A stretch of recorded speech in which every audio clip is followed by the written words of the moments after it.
119편 57절서부터 64절 여덟 번째 철자입니다. 히브리어의 여덟 번째 철자로 의미는 장벽 또는 울타리라고 하는데요. 오늘 57절서부터 64절까지 말씀입니다.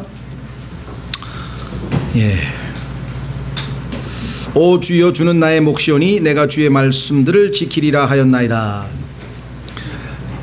오늘 이 말씀의 첫 주제가 나머지 모든 말씀들을 이끌고 있는 선언문이라고 할 수 있습니다. 오 주여, 주는 나의 몫이오니.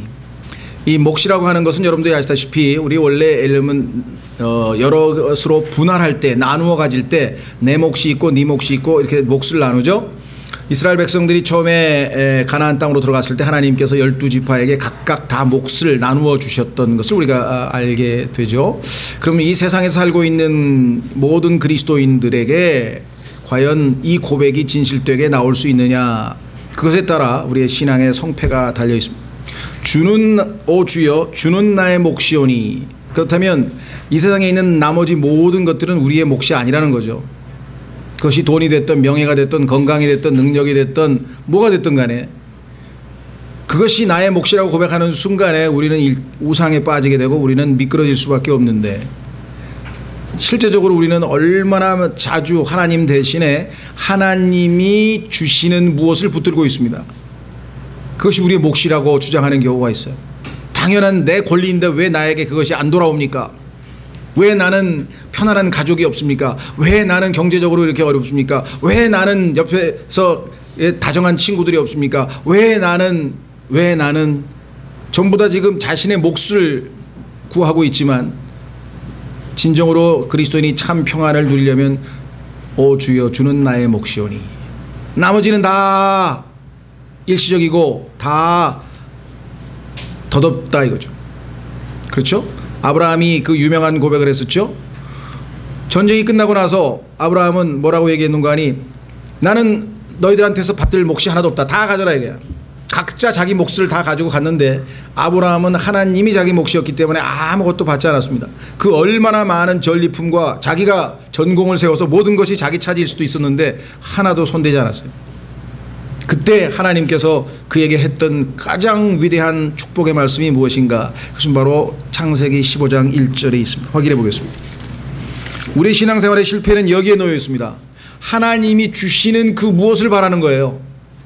하나님이 나에게 있으면 더 이상 다른 것에 우리가 마음을 빼앗길 이유가 없는데, 하나님이 나의 모든 것인데, 하나님이 나의 몫인데, 창세기 14장 24절 끝부분에 보면 이런 말이 나오죠. 다만 청령들이 먹은 것과 나와 함께한 사람들 곧 아넬과 에스골과 마므레의 몫은 예외이니 그들이 자기 몫을 취할 것이니라. 이 몫이란 단어, 포르션이라고 하는 단어가 성경에서 처음 등장하는 장면입니다. 여러분은 인간으로서 이 땅에 태어나서 내 몫은 무엇이냐? 내 몫은 나의 가족, 그렇죠? 나의 재산, 나의 그다음에 여러분의 몫이 무엇이냐 이거죠. 근데 아브라함은 그들의 몫을 가져가도록 하고 나는 아무 몫도 취하지 않겠다. 이때 15장 1절, 이 일들 뒤에 주의 말씀이 환상 속에서 아브라함에게 임하여 이르시되 아브라함아 두려워하지 말라. 나는 내 방패요 내가 받을 지극히 큰 보상이니라. 하나님이 아브라함의 보상이에요. 하나님이 아브라함의 몫이에요. 더 이상 다른 군더더기가 필요 없다 이 말씀이죠. 여러분들, 저는 모르겠어요. 우리 부모님들도 그랬나요? 미국의 부모님들은 우리는 모르겠어요. 미국 사람들이 이제 그 파이를 많이 만들어서 먹는 모양이죠. 집에서 파이를 만들어 가지고 아이들을 나눠주는데, 이제 파이를 이렇게 먹다가 마지막에 한 개 딱 남았어요. 한 개 딱 남았는데 이제 아이가 2명이야. 이게 너나 먹어야 돼. 이제 공평하게 하기 위해서 어떻게 하냐? 그러면 첫 번째 아이한테 권리를 주는 거예요. 네가 잘라라 이거야. 자르는 건 네가 잘라. 그 대신 두 번째에게 선택은 얘가 하는 거예요. 그러니까 얘는 최대한 공평하게 잘라야 돼. 왜냐하면 조금이라도 차이가 나면 큰 걸 얘가 집을 거거든. 무슨 말이가 되시겠어요? 예. 그러니까 내 몫을 챙기려고 하는 그 인간의 그 아주 집념이라 그럴까요? 왜 의사하고 약사하고 싸웁니까? 자기 몫을 챙기려니까 싸우는 거잖아요. 지금 한의사하고 의사는 왜 싸워? 자기 몫을 챙기려고 싸우니까. 그죠? 국회의원하고 무슨 정당도 밤낮 자기 몫을 챙기려고 하는 거잖아요. 그렇죠?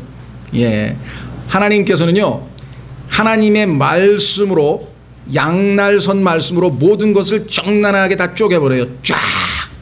빛과 어둠을 쪼개고, 거짓과 진리를 쪼개고, 사랑과 미움을 쪼개고, 게으름과 부지런함을 쪼개고, 쫙 쪼개놓고, 하나님께서 무엇을 선택하나 보네요. 지혜로운 사람은 그 자르시는, 그렇죠? 자르시는 하나님을 자신의 몫으로 챙기는 거예요. 네? 만약에 어떤 아이가 너무나 지혜로운 아이가 있어가지고 어느 날 갑자기 어머니 저는 아무렇게나 잘라도 좋아요. 내 몫은 작은 것이 되든 크고 되든 그거 상관없어요. 저는 그게 관심이 없습니다. 어머니만 저의 몫이 되면 저는 족합니다. 이렇게 나오는 아이가 있으면 이건 정말 보통 아이가 될 아이가 아니죠. 하나님께서 우리에게 말하시는 것은 하나님을 몫으로 챙길 수 있는 그리스도인, 그런 사람이 별로 없어요. 전부 하나님이 주시는 그 무엇, 돈, 권력, 평안, 교회. 어떤 사람은 우리 교회 좋아, 우리 교회 자랑한다 이거. 나쁜 건 아닌데 하나님보다 더 교회. 또 어떤 사람은 누구 무슨 목사님. 또 어떤 사람은 자기가, 우리도 그럴 수도 있잖아요. 그죠? 인간이다 보니까. 그 모든 것에서 벗어나려면 이 선언하는, 오 주여 나는 주는 나의 몫이오니. 그러고 나면 이건 현재 시제입니다. 그런데요, 그 다음부터 나오는 표현은 57절 하반절서부터 61절까지 전부 과거 시제가 나와요. 60절까지 보세요. 내가 주의 말씀들을 지키리라 말하였나이다. 하나님을 자기의 몫으로 결단을 내린 사람, 한번 확인해 보죠. 한번 확인하고 나가겠습니다. 하나님을 자신의 몫으로 결단을 내린 사람은 누구냐? 여호수아 24장을 한번 가보겠습니다. 여호수아 24장.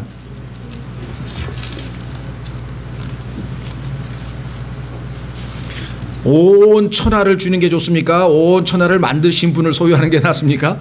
여러분 생각해 보세요. 자, 여호수아 24장 15절을 보시면 그 유명한 여호수아의 고백이 나오죠. 여호수아는 뭐라고 얘기했는가 하뇨? 만일 주를 섬기는 것이 너희에게 나쁘게 보이거든 너희 조상들이 강 저편에서 섬기던 신들이든지 혹은 너희가 거하고 있는 땅의 아모리 족속의 신들이든지 너희가 섬길 자를 너희를 위해 이날 택하라. 그러나 나와 내 집으로 말하건대 우리는 주를 섬기겠노라. 주를 우리의 몫으로 갖겠다. 이렇게 선언하죠. 자, 민수기 18장 20절로 가시면, 민수기 18장 20절로 가시면 하나님께서 이스라엘의 12지파 중에서 한 지파를 뺐죠. 레위지파. 레위지파는 따로 제하여 두고, 여러분 아시는 것처럼 요셉의 므낫세와 그 다음에 또 하나 에브라임 지파를 둘로 쪼개서 12지파로 만들어 놓고 레위는 제외시켰어요. 그래서 레위는 하나님 몫이야. 하나님의 것이에요. 그리고 하나님은 레위의 것이에요. 따라서 신약 성경에서 교회를 예표하고 있는 것이 바로 이 레위인입니다. 자, 민수기 18장 20절에 보면 이런 고백이 나와요. 또 주께서 또 아론에게 이르시되 너는 그들의 땅에서 상속 재산도 갖지 못하고. 그리스도인들은요 이 세상에서 아무런 상속이 없어요. 그리스도인은 이 땅에서 잠시 청지기로 이용하고 다 돌려주는 것뿐이지 내 것이라고 주장하고 붙들고 있을 게 없어요. 또 그들 가운데서 아무 목도 갖지 못하리니. 아무 목도 없어요. 왜? 몫이 따로 있어. 누가 몫이에요? 내가 이스라엘 자손 가운데에서 내 몫이요. 내가 네 몫인데 네가 뭔 딴 몫이 필요하냐 이 말이죠. 그렇죠? 내 상속 재산이니라. 그렇게 얘기했습니다. 주님께서. 자, 그래서 시편 17편으로 가보겠습니다. 시편 17편에 가시면 13절서부터 다윗의 신앙 고백이 이렇게 나옵니다. 시편 17편 13절. 오 주여 일어나사 그를 좌절시키시고 던져버리소서. 주의 칼이 된 그 사악한 자에게서 내 혼을 건지소서. 자, 그 다음 보세요.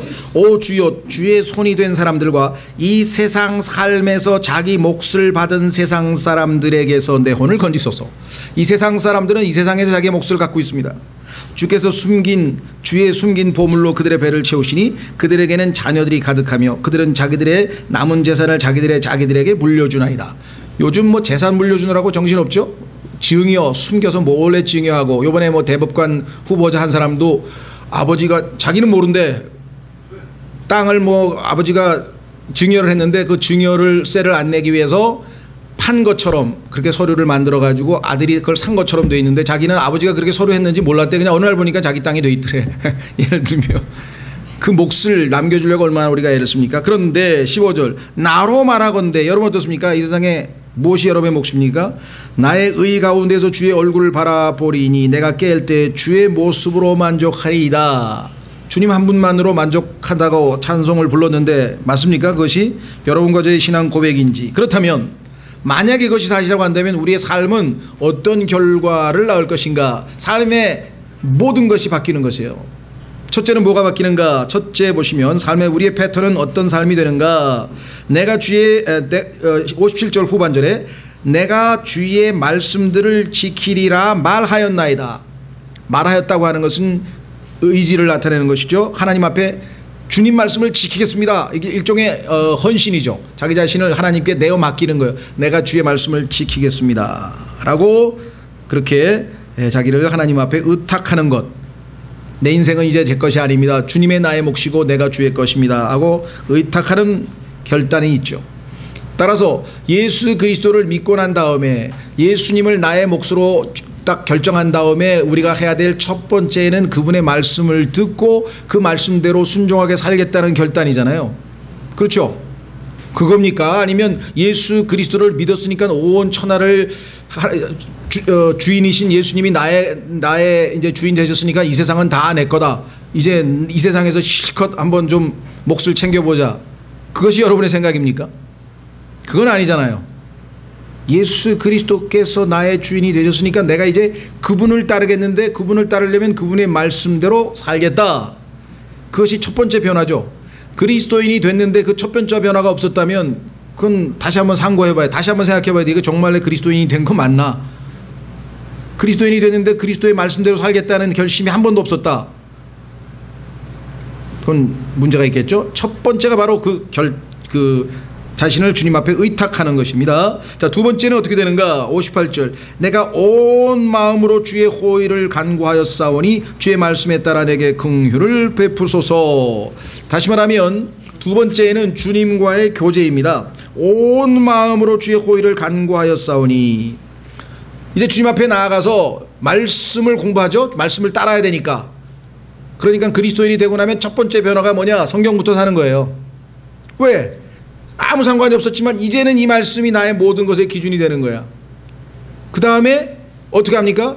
나를 구원하신 그분과 교제를 하는 거예요. 여기 나와 있잖아요. 그분의 호의, 그분을 내가 기쁘시게 해드려서 그분이 나에게 또 은총을 베풀고 호의를 베풀어 주시는 것. 주님과 나와의 관계가 아주 밀접하게 주고받는 그런 관계가 되는 것. 이것이 그리스도인으로서의 두 번째 누리는 삶의 패턴이다. 변화다. 이렇겠죠. 그래서 내가 온 마음으로, 그래서 마음을 다해 주를 사랑하는 겁니다. 주의 호의를 간구하였사오니 주의 말씀에 따라 내게 긍휼을 베푸소서. 여기 중요한 것은 말씀에 따라죠. 말씀에 따라. 여러분들이 기도할 때 가장 효과적인 기도는 하나님의 말씀을 그대로 읽어드리고 이렇게 말씀하셨으니까 이 말씀대로 하시옵소서, 해 주옵소서. 그럼 주님도 자신의 말씀을 지키실 수밖에 없잖아요. 그렇죠? 그러니까 우리는 하나님이 말씀도 하지 않은 걸 붙들고 자꾸만 쫄라대면 아주 비효율적인 기도가 되는 거죠.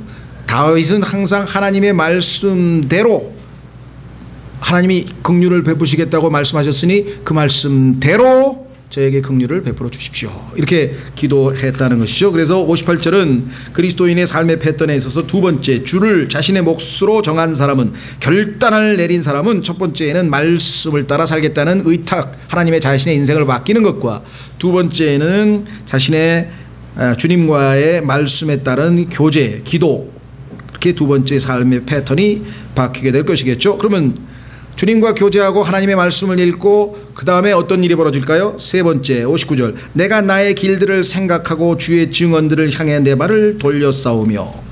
자, 하나님의 말씀을 공부하고 주님과 교제하다 보니까 자신이 가고 있는 이제껏 내가 살아왔던 그 인생 길들이, 삶의 방식들이 하나님의 말씀과는 많이 어긋난다는 것을 보게 된다는 것이죠. 그렇죠?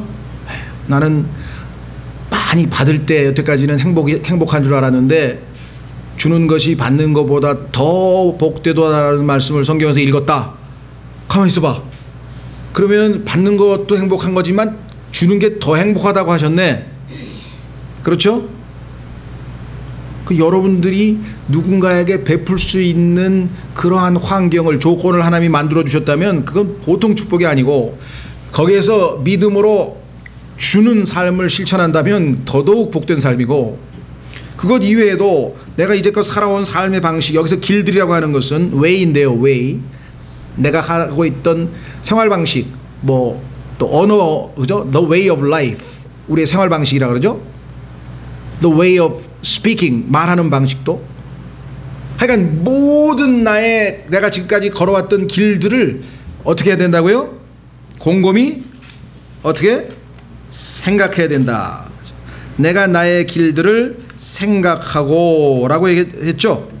여러분들 어떻습니까? 우리가 하나님의 말씀을 읽고 기도하는 가운데 가만히 있어봐. 내가 지금 가고 있는 이 길이, 내가 취하고 있는 이 생활 방식이, 이 라이프 스타일이 이게 하나님 말씀하고 어긋나는 거구나. 이거 아니구나. 그렇죠? 그래서 항상 우리는 어떻게 해요? 깊이 생각하는 버릇을 말씀을 통해 배우게 됩니다. 오늘날 그러면 마귀가 사람들에게 할 수 있는 가장 좋은 방법은 뭐냐? 생각을 없애버리는 거예요. 그렇죠? 하늘에 있는 별들을 탁 바라보면서 생각하기 시작하면 어떤 생각이 나올까요? 저 별들을 누가 만들었을까? 그 생각을 안 하는 사람이 멍청한 사람이죠. 그렇죠? 저걸 어떻게 누가 만들었을까? 그럼 하나님을 찾게끔 다 돼 있어요. 그런데 하늘의 별들을 못 보게 하고 갑자기 불꽃놀이가 빠바바바방 하더니 불꽃을 쓸데없는 거, 그 다음에 막 화면이 막 멍청하게 막 사람이 전부 다 멍청하게 수동적으로 외부에서 들어오는 것들을 받아들일 수밖에 없는. 그래서 영어로 이 텔레비전을 무브튜브라고 하는데, 무브튜브는 바보 상자인데, 왜냐하면 텔레비전은 우리를 수동적으로 만들잖아요. 그러다 보면 계속 나에게 입력이 들어오잖아. 그러니까 어떤 사람은 분별력이 없이 그냥 이게 진짜인지 가짜인지 조작인지 아닌지도 모르고 그냥 무조건 받아들였다가 우리가 아주 쇠뇌당하는 일들이 벌어지니까 어떻게든지 정부에서 정권만 잡으면 언론을 장악해가지고 쇠뇌를 시켜버리려고. 그렇죠? 이명박 대통령은 항상 웃는 모습만 내보내고 저쪽 야당 당수는 밤낮 화내는 모습만 한 달 동안 지켜보세요. 벌써 이미지 속에 이 사람 착한 사람, 이 사람 나쁜 사람. 왜 외국 사람들이 대한민국에 대해서 나쁜 이미지를 하느냐? 로이터 통신이고 무슨 세계 4대 통신사에서 지난 수십 년 동안 내보낸 사진이 전부 6.25 때 굶어 죽고 막 배 나오고 애들 거지만 그런 것만 수십 년 동안 서양에다 보여줬어요. 그러니까 사람들이 깜짝 놀라는 거예요. 한국에 대해서 이미지는 그거밖에 없어. 그게 다 4대 통신사들의 조작 기법이거든요. 마귀도 마찬가지예요. 생각을 못하게 만드는 거예요. 그래서 여러분 즐긴다고 하는 단어가 영어로 amusement라는 단어인데, muse라고 하는 단어는 생각한다는 거예요. 근데 A가 들어가면 앞에 안 한다는 거예요. political, apolitical 하면 비정치, 정치에 관심이 없다는 거예요. 그죠? theist, 유신론자, atheist, 무신론자가 되는 거예요. 그러니까 amusement라고 하는 것은 우리가 생각할 때 야 재밌다가 아니라 생각을 안 하고 그냥 노는데, 텔레비전을 보든 인터넷을 보든 뭐 춤을 추든 하여간. 그런데요, 밖에 나가서 풀벌레가 탁 막 잔디뿌리 그냥 바짝바짝 하면서 막 지나가는데 저게 뭐야 하고 생각하기 시작하면, 야 적어도 창조주 하나님 아니더라도 야 자연이 조물주가 계신 게 신비롭네, 뭐가 생각을 할 거 아니에요. 근데 하나님의 말씀을 읽고 생각하기 시작하면요, 점점 우리가 지혜로워지기 시작하는 거예요. 그래서 어떻게 하느냐? 생각하는 사람은 주의 증언들을 향해 내 발을 돌려싸며 결단을 내리는 거예요. 회개하는 거예요. 이 길이 아니야. 주의 말씀대로 돌이켜야 돼. 주의 말씀대로 내가 돌이켜. 얼마나 우리가 자주 그렇게 하기입니까? 하나님께서 그렇게 하는 것을 뭐라고 했습니까? 성경에서 correction이라고 했잖아요. 바로잡음. 그렇죠? 바로잡음. 성경의 기록 목적 중에 교리를 배우고 책망을 받고 그 다음에 바로잡으라 했잖아요. 바로 이 바로잡는 기회를 하나님이 허락하신 거예요. 주를 자신의 몫으로 택한 사람의 축복이죠. 특히 이 나의 길들을 생각하는데 이 내용을 하나님께서 실천에 옮긴 사람 중에서 가장 우리에게 아주 현격하게 탁 현저하게 드러난 사람은 누구냐 하면 솔로몬이에요. 솔로몬의 전도서는 바로 이거야. 내가 나의 길들을 생각하고 12장 전체가 자기 인생을 죽기 전에 60쯤 됐는데 돌이켜보는 거예요. 가만히 생각을 하니까 헛되고 헛되고 헛되고 모든 것이 헛되도다 쫙 해가지고 무엇이 헛되고 왜 쾌락이 헛된지 왜 술이 헛된지 왜 아주 이 학문이 헛된지 왜 예술이 헛된지 뭐가 헛된지 다 논증을 해가지고 증명을 해놓고서 맨 마지막에 가서 뭐라고 고백했나 한번 들어보세요. 솔로몬이. 자, 전도서 12장. 여러분들이 진정으로 인생을 깊이 생각하면 솔로몬 같은 결론이 나와야 돼요. 헛되고 헛되고 헛돼. 왜? 모든 것이 죽으면 끝이잖아요. 전도서 12장 13절. 우리가 전체 일의 결론을 들을지니 하나님을 두려워하고 그분의 명령들을 지킬지어다. 이것이 사람의 온전한 의무이니라. 하나님께서 모든 은밀한 일과 더불어 선한 일이든 악한 일이든 모든 일을 심판하시리라. 하나님의 명령들을 지키는 것, 그게 인간에게는 유일하게 헛되지 않은 거고 나머지는 다 헛된 거다. 그러니까 이 사람도 삶의 방식을, 삶의 가던 길을 돌이켜서 주의 증언을 향했다. correction 바로 잡았죠? 자, 이것이 여러분과 제가 성경을 읽는 유익 중에 하나예요. 성경을 읽다 보면은 기쁨도 오고 평안도 오고 주님을 알아가고 여러 가지가 있지만 그 중에서 잘못된 것 딱 보여주잖아요. 그렇죠? 깊이 생각하게 하죠. 자, 네 번째는 뭐냐? 신속히 움직여 주의 명령을 지키려고 지체하지 아니하였나이다. 자, 이것이 이제 무슨 뜻인고 하니요? 하나님의 말씀을 듣고 또 듣고 또 듣고 또 들었는데 계속해서 버팅깁니다. 고쳐야 되는데 안 고치려고 그래요. 왜? 죄는 일시적인 쾌락을 주니까. 성경에 보니까 히브리서에 죄는 우리에게 일시적으로 쾌락을 준다 그랬어요. 그런데 모세는 그 일시적인 쾌락들을 단호히 물리치고 그리스도의 고난의 길을 택했다고 성경에 모세의 믿음에 대해서 히브리서 11장에 말씀을 했는데 히브리서 12장에도 죄의 쾌락이라는 게 나오죠. 그런데 잠시 동안을 준다. 잠시 동안. 그게 있다 보니까 우리가 하나님의 말씀 한 번 읽고 탁 결단해가지고 휙 돌이키고 고치는 사람 거의 없어요. 또 듣고 또 듣고. 그렇죠.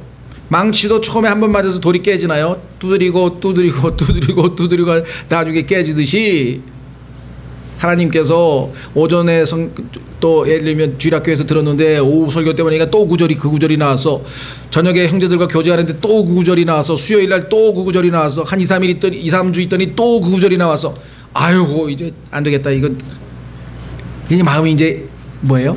하나님이 마음을 우리를 어떻게 되면 이렇게 밀어붙이는 거예요. 모아가는 거예요. 그렇죠?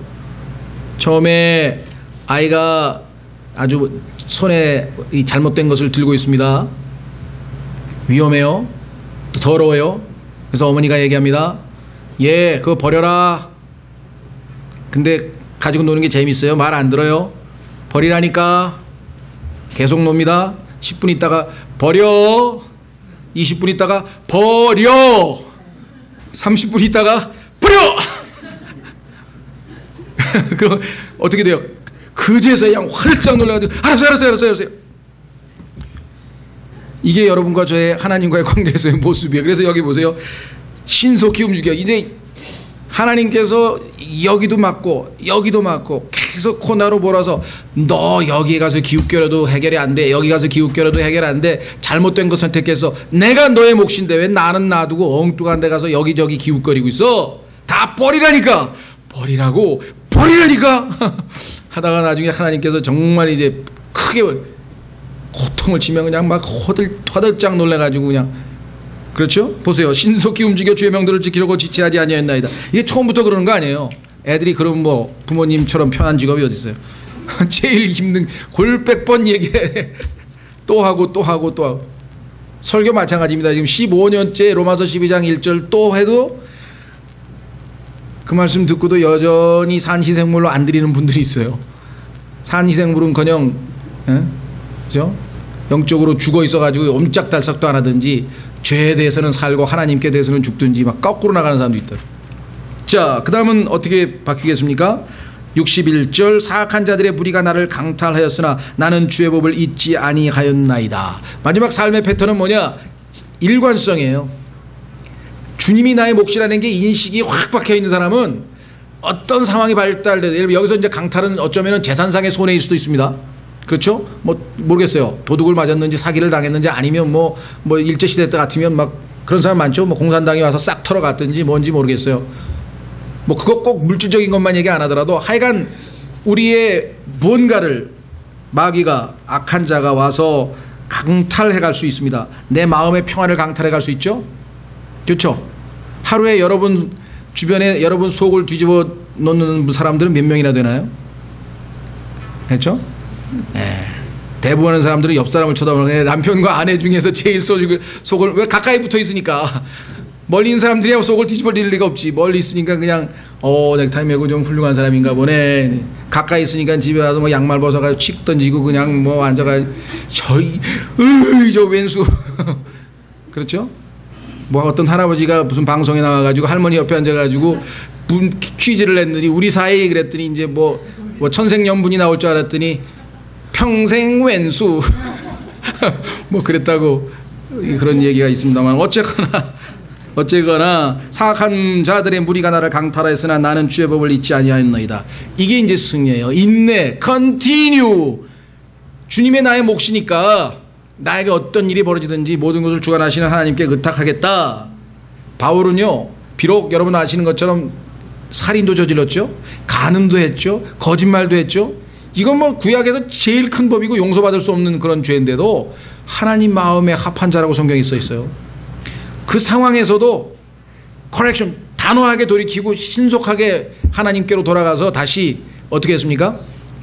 주의 법을 잊지 않고 마음에 새겨놓는, 여기 나오잖아요. 나는 주의 법을 잊지 아니하였나이다. 욥 보셨어요? 욥기 1장에 보면은 욥이 당한 불행 너무나 잘 아시죠? 엄청난 불행을 당했잖아요. 그렇죠? 그런데 그 불행 사에서 욥이 어떻게 해서 죄를 입술로 짓지 아니하고 하나님께서 나에게 좋은 것도 주시고 나쁜 것도 주시니 좋은 것을 받을진데 나쁜 것은 왜 안 받냐? 하나님이 주시는 건데. 여러분도 그렇습니까? 여러분에게 하나님이 행복을 주시면 감사하고 찬양하고 불행을 주시면 깊이 생각하고 기도하십니까? 다 잘 받습니까? 그렇게 하려면 주님이 나의 몫이라고 하는 이 인식이 확 박혀있기 전에는 이런 결과가 안 나온다 이게. 그렇죠? 그래서 신앙생활은 그때 보면 다 드러나요. 이제 저 사람은 나의 몫은 주여, 오 주여, 나의 몫은 오직 주님뿐입니다 라는 고백하는 신앙인가 아닌가가 바로 이런 상황에서 사악한 자들의 무리가 강탈을 당했거나 어려움을 당했거나 괴로울 때에 주의 법을 싹 잊어버리느냐, 지속적으로 믿음을 유지하고 있느냐, 그것이 바로 관건이라고 할 수 있겠죠. 자 이렇게 되면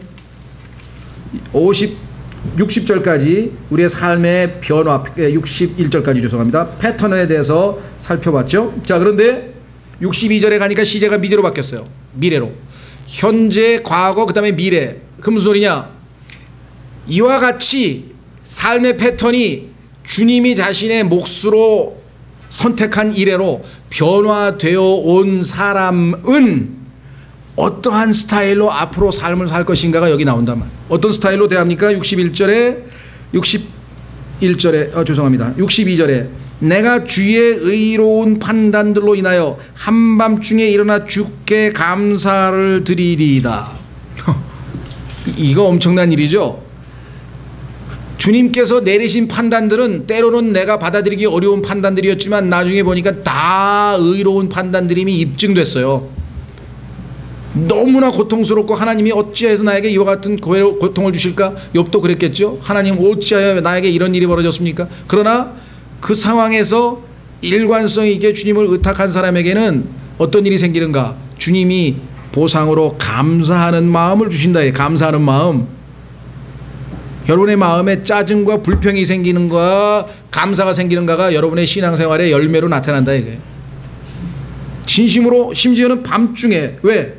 이 세상의 모든 하나님과 나와의 관계에서 조금이라도 방해가 되는 것, 시끄러운 소리로부터 시작해가지고 이 부산하면서부터 시작해서 모든 게 싹 가신 그 한밤중, 고요하고 아무도 간섭하고 방해할 수 없는 그 한밤중에 일어나서 하나님 앞에 진심으로 감사할 수 있는 마음을 갖게 되는 것, 이것이 바로 주를 자신의 몫으로 선택한 사람에게 일어난 삶입니다. 그래서 어떠한 상황에서도, 여기 나오죠? 밤이라잖아요. 밤. 한밤중에. 한밤중은 고요한 것도 되지만 이 세상에 있을 때 어떤 것을 얘기할 때 밤이라 그럽니까? 좋은 일이 일어날 때는 우리가 낮 동안이라 그러고 어렵고 힘들 때는 우리가 밤이라 그러죠. 그래서 주님은 밤중에 저에게 노래를 주시는 분이십니다 라는 고백은 고난 중에도 우리가 주님을 찬양할 수 있도록 해주시는 분이시라는 뜻이잖아요. 여기도 마찬가지. 우리가 영적으로 적용해 보면 다윗은 사울로부터 쫓겨다녔죠. 10년 동안. 여러분들 10년 동안 피난당하고 쫓겨다니는 거 과거에 보셨나요? 옛날에 그 무슨 도망자라는 프로그램 보면 그냥 밤낮 도망다니잖아요. 얼마나 불안해. 언제 붙잡힐지 모르는 그런 삶을 다윗이 살았죠. 압살롬이 또 쫓아와서 반역을 일으켜서 죽인다고 했었죠. 그런 어떠한 상황에서도 다윗은 어땠습니까? 주께 감사하는 삶을 살았다. 또 바울은 실제적으로 사도행전 16장에 보면은 복음을 전하다가 돌로 얻어맞고 막 피투성이가 돼가지고 신라하고 감옥에 갇혔는데 한밤중에, 여기 나왔네. 똑같아. 한밤중에 하나님께 찬송 불렀어요. 여기 똑같네. 신약적 적용을 보시면 한밤중에 일어나서 그 고통 속에서도 찬양을 부를 수 있었던 바울의 삶을 보십시오. 그렇죠? 자, 그래서 데살로니가전서 5장 18절, 여러분들이 너무나 잘 알고 있는 말씀이죠. 데살로니가전서 5장 18절 말씀. 거기서 조심해야 됩니다. 성경 한 단어에 굉장히 조심해야 돼요. 그것은 뭐냐? 우리말에도 정확하게 나와 있고,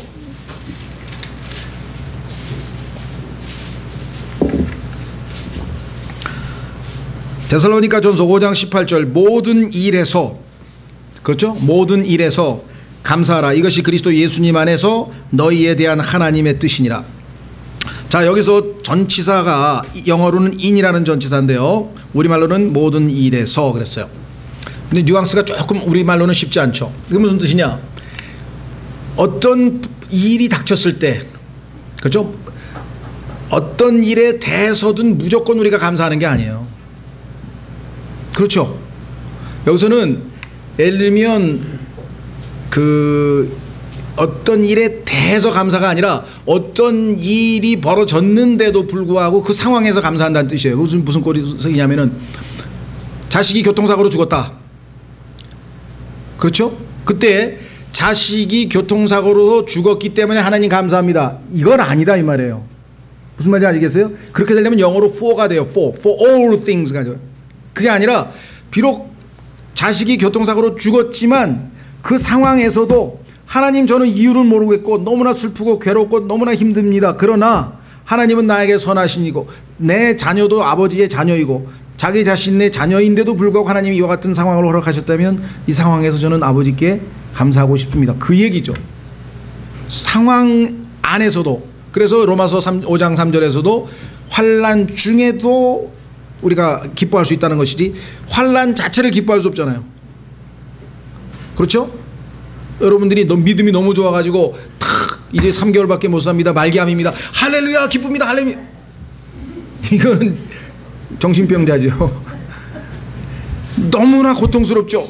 주님 어쩌다가 나에게 이런 불행이 닥쳤습니까? 그러나 그 와중에서도, 그 상황에서도 좌절하고 그냥 포기하고 막 하나님께 막 화를 내고 이게 아니라, 주님 저는 이해가 안 되고 너무 괴롭습니다. 기쁘지 않습니다. 그러나 이 상황에서도 하나님으로 인해 내가 감사할 수 있습니다. 그 말이죠. 자, 그래서 밤중에 일어나 감사를 드리리이다. will이라고 하는 의지 미래로 돼 있어요. will이라고 하는 얘기는 그러한 삶을 살겠다 이게요. 이제는 주님이 나의 몫이기 때문에 이 세상에서 어떤 상황에 처해서도 나는 항상 주님께 감사하는 삶을 살겠습니다. 그렇게 얘기를 한 거죠. 자, 그 다음에 보세요.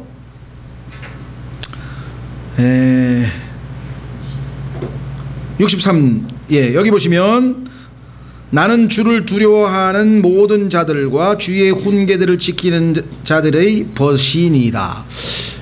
갑자기 주제가 좀 바뀐 것 같아요. 왜 갑자기 친구 얘기가 나왔을까요?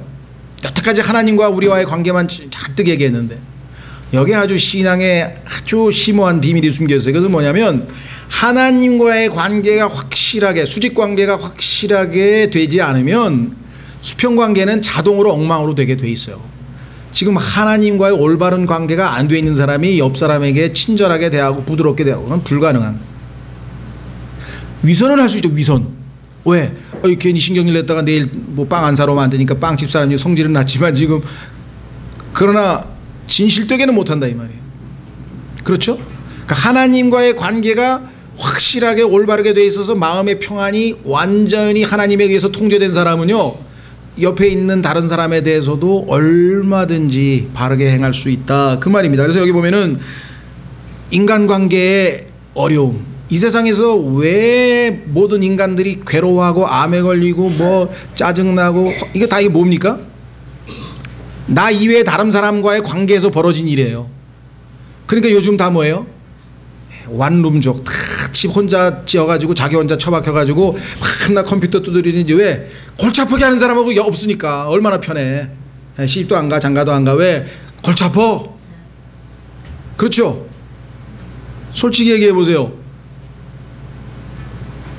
좋은 때도 있고 뭐 부부관계 다 좋지만 어떨 때 보면 혼자 있는 게, 혼자 사는 사람 진짜 편하겠구나 이렇게 생각하는 사람도 있을 거 아니에요. 그죠? 인간관계는, 그런데 이 세상에 있는 모든 사람들은, 거듭나지 않은 사람은 하나님과의 관계가 다 엉망된 사람이에요. 그 옆에 있는 사람과 웬만하게 평화의 관계를 유지한다는 것은 거의 불가능합니다. 그러니까 싸우잖아요. 같은 당 안에서도 싸우고 뭐 부부 싸움도 하고 형제 싸우고 교회 안에서도 싸우잖아요. 교회 안에서도 전부 싸워가지고 육신적으로 다 싸워가지고 다 상처 입고 다 교회 떠나는 거죠. 그렇죠. 근데 거기에는 일말의 각자의 책임이 있어요. 그건 뭐냐? 하나님과의 올바른 수직관계가 수립된 사람들끼리 교제하면 문제가 생기더라도 즉시로 하나님과의 관계를 회복하면 수평관계도 회복이 된다. 이게 여기 나왔잖아요. 나는 주를 두려워하는 자들, 모든 자들과 주의 훈계들을 지키는 자들의 벗이니이다. 항상 하나님 중심으로 하나님을 자신의 몫으로 삼고 하나님의 말씀에 근거해서 하나님을 사랑하고 하나님의 말씀을 사랑한다. 저 사람은 나하고 스타일도 틀리고 성격도 틀리고 마음에도 안 들고 정말 세상적으로 보면 안 맞는다 저 사람. 하지만 저 사람은 주님을 사랑하고 주님의 말씀을 사랑하는 사람이기 때문에 내가 사귄다. 저 사람은 인간적으로 너무나 매력이 있고 돈도 많고 사회적으로 지위도 있고 매력적이고 정말 나하고 잘 어울리고 잘 맞는다. 그러나 그 사람은 예수 그리스도를 받아들이지 않기 때문에 교제하지 않는다. 이 기준으로 여러분들이 신앙생활을 하게 된다는 거예요. 여러분 지금 생각해 보세요. 여기 나와 있는 것처럼 주를 두려워하는 모든 자들과 주의 훈계들을 지키는 자들과 시간을 거의 대부분 보내죠. 그렇지 않은 사람하고, 물론 직장이라든가 이럴 때는 예외적으로 시간을 보내게 되겠습니다만은 개인적으로 시간이 났어. 그때 그렇지 않은 사람들하고 시간을 우리가 별로 안 보내잖아요. 이게 얼마나 큰 축복이고 하나님이 주시는 삶의 희락인지 모른다. 그렇죠? 예. 자, 그래서 우리는 이와 같은 결단을 내리게 되는 삶이 되고요. 자, 그래서 어떤 나의 개인적인 감정이나 스타일이나 뭐 이런 것에 우리가 이렇게 끌리게 되면 똑같이 그것 때문에 상처 입고 다 갈라서고 다 무너져 버려요. 그러나 하나님을 사랑하는 사람, 성경에 보니까 하나님을 사랑하고 이웃을 사랑하는 게 모든 율법이라 그랬죠. 그렇죠. 대언자 다 포함해서. 그 다음에 하나님께서 하늘에서 이 땅에 있는 모든 인간들에게 진노하시는데, 로마서 1장에 보니까 불경건, 하나님을 향해서 올바른 마음 자세가 아니야. 그래서 진노하시고, 옆에 있는 사람들을 바르게 대하지 못해. 그래서 진노하시고, 그걸 불이라 그랬어요. Ungodliness, unrighteousness of man. 그것 때문에 하늘로부터 하나님의 진노가 이 땅에 임한다고 성경에 써 있다 이 말이에요. 그러니 하나님과의 관계를 올바로 회복한 사람이, 옆에 있는 그리스도인들은 귀찮아고 해서 나는 교회 가기 싫어, 조용히 집에서 성경 읽고 TV 보고, 아니면 TV 설교 듣고, 아니면 저 수양관에 가서 혼자 성경 보고 찬송 부르고, 어리석은 거지. 그렇죠? 수평관계. 그래서 여기 지금 이와 같은 하나님과의 수직관계를 회복하고 나서 베드로 후서에도 보면요, 믿음 그랬죠. 그 다음에 덕, 그 다음에 지식, 그 다음에 절제, 그 다음에 인내, 그 다음에 이 5가지 하나님과의 올바른 관계가 신앙 안에서 회복되면 그 다음에 뭐야? 경건. 하나님 스타일로 살아요. 그 다음에 뭐가 나와요? brotherly kindness. 형제 친절이 거기 나와요. 그러니까 하나님과 올바른 관계가 회복되지 않은 사람이 옆에 있는 사람에게 형제 친절하게 대할 수 없어요. 그리고 나서 마지막에 뭐야? charity. 사랑이 그때 왔는. 이게 우리의 영적 성장의 순서라고 성경에 써 있는 마찬가지잖아요. 여기도 끝부분에 가서 바로 이게 나오죠. 자, 64절 마지막. 오 주여 주의 긍휼이 땅에 충만하오니 주의 법규들을 내게 가르치소서. 이와 같이 되면요, 어떤 일이 벌어지냐. 이와 같은 삶의 패턴을 사는 사람은 세상을 바라보는 관점 자체가 다 바뀌어요. 우리 그리스도인들도 잘못하면 여기 나와 있는 것처럼 주의 긍휼이 땅에 충만하오니 이런 게 아니라 오 약한 세상이요, 온갖 죄악으로 물든 세상이요, 주여 속히 오소서 이 세상을 심판하소서 라든가, 이 땅에 벌어지고 있는 모든 부정적인 것들에 대해서 우리가 예민하죠. 특히 그리스도인들은. 잘못된 건 아니에요. 그러나 그것에서 그치면 안 되는 것이죠. 그 세상 속에서 살던 나를 건져내셔서 빛의 왕국으로 옮기신 분이 계시잖아요.